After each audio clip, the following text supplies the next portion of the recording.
The for sale sign at Briar Hollow Farm had been there so long. The paint had peeled into flakes that curled like old skin. Nobody in town remembered who put it there. Nobody admitted to driving past it at night taint. Mara did both. She wasn't superstitious. She flipped houses for a living, and the cheaper the property, the better. When she saw the listing, as cash only, she drove out immediately. The gravel road narrowed until weeds scraped both sides of her car. The farmhouse appeared suddenly, crouched low and gray with a sagging red barn behind it. The windows were dark but not broken. It looked preserved waiting. She stepped out. The air smelled damp like soil after rain. Somewhere a loose metal sheet clanged softly, though there was no wind. The front door opened easily. Inside, the farmhouse felt strangely intact, dusty, yes, but nothing overturned, nothing looted, a couch, a coat hanging on a hook, boots by the door. Mara walked further in, pulling out her phone to record Briar Hollow Farm. She narrated quietly, structurally sound, needs cosmetic work. Her voice echoed oddly, as if the house repeated it under its breath. She moved into the kitchen, a calendar hung on the wall, the date circled, October 14th, no year. The fridge door stood slightly open. She pushed it shut, and it clicked loudly behind her. Another click answered. She turned. The fridge door was open again. Mara frowned. Loose hinge, she muttered, closing it harder. Click. She didn't turn this time. Instead, she stepped away, pretending not to notice. The back door led to the barn. The structure loomed larger up close, its wood darkened by age. The sliding door was already open, just enough for her to slip through. Inside, the barn smelled like hay, and something metallic tools hung neatly along the wall.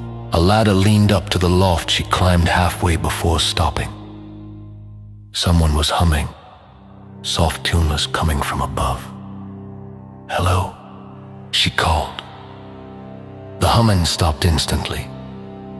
Mara climbed the rest of the way. The loft was mostly empty except for a single rocking chair facing the far wall. It creaked slowly back and forth. "Okay," she whispered. She circled around the chair. Facing the wall was a chalk drawing, a crude picture of the farmhouse.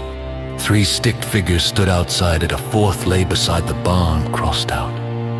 Below it were the words, "Don't leave before dark." Mara's phone buzzed suddenly. She jumped. No signal, but the clock on her phone had changed. 4:59 p.m. She frowned. She'd arrived around noon. She hurried down the ladder. The light outside had dimmed dramatically, shadows stretching long across the yard. "That's not possible," she said, quickening her pace toward the house. Inside, the air felt colder. The coat by the door was gone. She froze. Boots still sat on the floor, but they were turned toward her now. A floorboard creaked upstairs.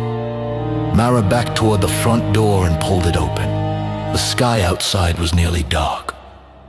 Her car sat at the end of the drive, but the path seemed longer than before, the weeds taller, the distance wrong. She stepped onto the porch. Behind her, the house door slammed shut. She spun and grabbed the handle, locked. "Hello," she called, voice tight. From inside, the humming returned, then footsteps, heavy, slow, coming down the stairs.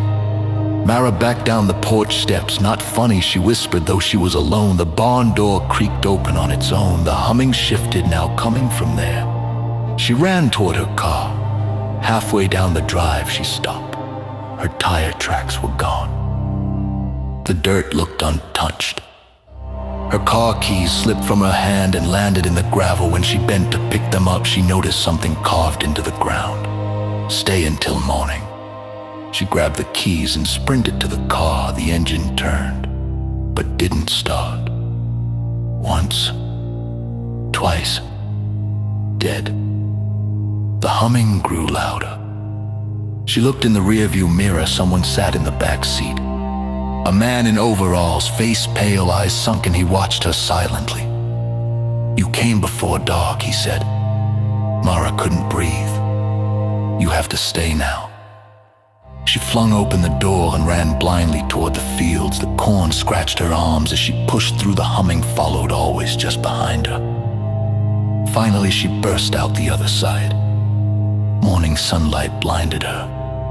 She stumbled onto a paved road. A passing truck screeched to a stop. The driver jumped out. "Ma'am, you okay?"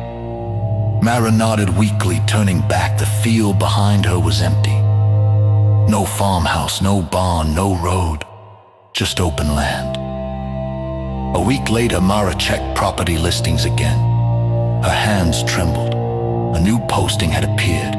Briar Hollow Farm, recently vacated, for sale. The photo showed the house, and in the upstairs window, someone stood watching. It looked exactly like her.